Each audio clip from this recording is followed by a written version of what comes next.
रसिक मित्र हो, नमस्कार. मराठीचा टक्का, दोष केवळ मराठी शिक्षकांचा? मित्र हो, आता या लेखाचं अभिवाचन मी करतो आहे. लेखक प्राध्यापक कवी प्रवीण दवणे, अभिवाचक दत्ता सरदेशमुख. मराठीचा टक्का, दोष केवळ मराठी शिक्षकांचा?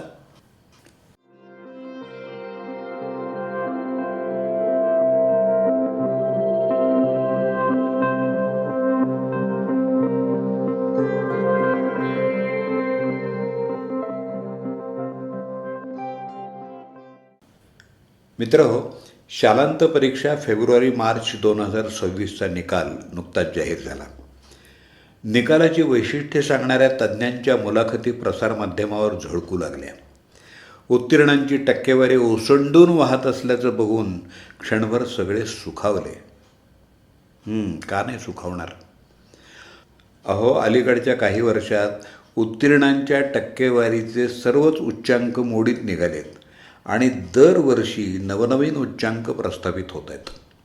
पण समोर येणाऱ्या काही चिंताजनक बाबींकडे मात्र सोयीस्कर दुर्लक्ष होते की काय, अशी शंका घ्यायला खूपच वाव असलेली ठळक बाब म्हणजे मराठी विषयातल्या अनुत्तीर्णांचं प्रमाण.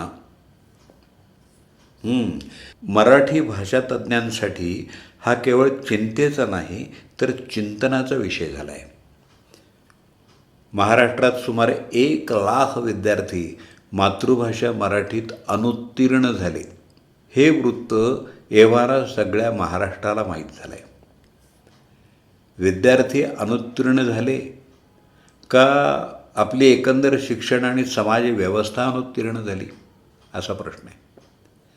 याचा शोध कुणीही घेत नाही. अहो, मुलं जे सतत ऐकतात, पाहतात, भाषेच्या ज्या पर्यावरणात ती नांदतात, तेच त्यांच्या लेखणीतून उतरतं. आज भवतालातून मातृभाषा मराठी खरोखर तेवढ्या कसदार पद्धतीनं बोलली जाते आहे का? विविध वाहिन्यांमधून, कथेतल्या व्यक्तिरेखांमधून, निवेदनातून, जाहिरातीतून बोलली आणि लिहिली जाणारी मराठी खरोखर कसदार मराठी असते का? केवळ भावना पोचल्या म्हणजे झालं एवढंच भाषेचं कार्य?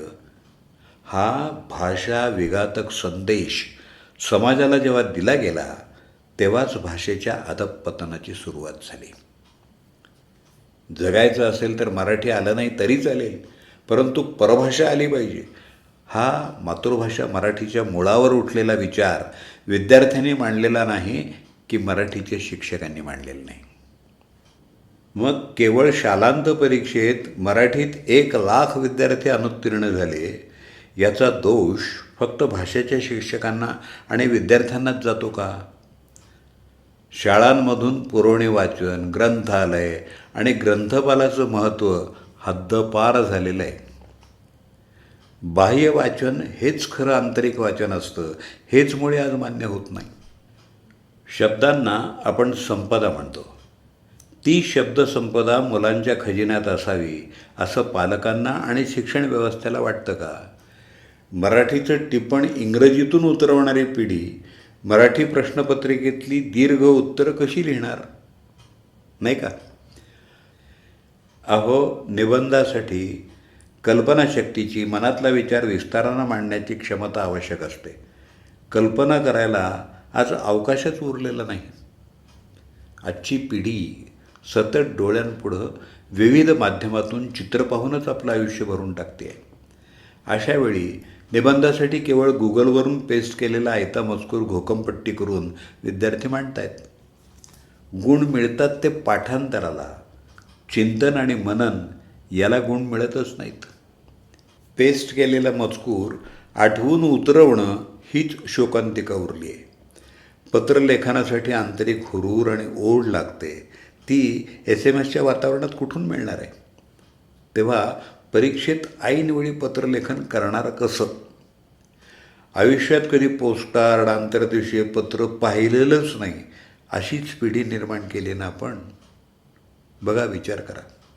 एक शब्द, 1.5 वाक्य हीच प्रश्नोत्तरं आणि त्याला भरपूर गुण नव्हे मार्क्स देणारी एज्युकेशन सिस्टीम आणि त्यातून बुद्धिमत्ता आजमावणं, यातून आपण काय हरवलं आहे याचा विचार या क्षणी तरी गांभीर्यानं कोणी करणार आहे का? चर्चा केवळ 1-2 दिवसांसाठी होणार आणि पुन्हा पुढच्या वर्षी 2 लाख विद्यार्थी अनुत्तीर्ण झाले याच्यावर चर्चा होईल. फक्त चर्चा. कृती कुठे आहे? काहीच प्रामाणिक नाही. हेच एक सत्य आहे. मराठी विषयामध्ये इतके विद्यार्थी अनुत्तीर्ण एवढ्यापुरताच हा विषय नाही. मित्रहो, हा संकेत आहे आपल्या महाराष्ट्रातून नव्या पिढीच्या जिभेवरची मराठी दूर जात असल्याचा आणि हीच धोक्याची खूण आहे. केवळ मराठीच्या शिक्षकांना दोष देऊ नका. पालकांचा मातृभाषा मराठीत उत्तीर्ण होण्याचा आग्रह आणि बाहेरचं वातावरणही तपासून बघा. अर्थात जमलं तर. नाहीतर उद्या चर्चेसाठी वेगळा विषय येतोच आहे.